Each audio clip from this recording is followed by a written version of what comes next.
ఏపీలో red book రాజ్యాంగం అమలు చేస్తున్నారని రాజమండ్రి వైసీపీ మాజీ ఎంపీ మార్గాని భరత్ విమర్శించారు. మంత్రి నారా లోకేష్ గతంలో టీడీపీ కార్యకర్తలను రెచ్చగొట్టడం వల్లే అధికారంలోకి వచ్చాక దాడులు చేస్తున్నారని ఆరోపించారు. 40 రోజులుగా రాష్ట్రంలో చోటు చేసుకున్న హత్యలు, అత్యాచారాల ఘటనలపై డిప్యూటీ సీఎం పవన్ స్పందించాలని డిమాండ్ చేశారు మార్గాని భరత్. ఇవాళ ఆంధ్రప్రదేశ్ రాష్ట్రంలో ఏం రాజ్యాంగం నడుస్తూ ఉందండి? రెడ్ బుక్ రాజ్యాంగం నడుస్తుందా? అసలు జరుగుతున్న సంఘటనలు గడిచిన 40 రోజుల్లో అసలు ఏం చేస్తా ఉన్నారు? లోకేష్ గారు చెప్పినట్టు ఇదేంటంటే రెడ్ బుక్ రాజ్యాంగమా? ఆయన చెప్పినట్టు రెడ్ బుక్ రాజ్యాంగమా?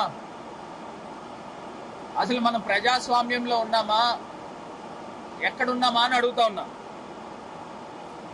ఇవాళ ఉదయము మా పార్టీ పార్లమెంట్ సభ్యుడు ఆయన నియోజకవర్గానికి వెళ్తే, మిథున్ రెడ్డి గారు ఆయన నియోజకవర్గానికి వెళ్తే ఆయన పైన రాళ్ల దాడి చేస్తున్న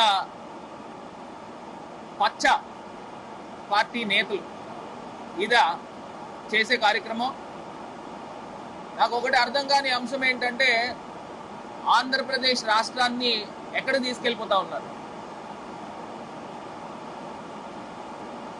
నిన్నటికి నిన్న రాత్రి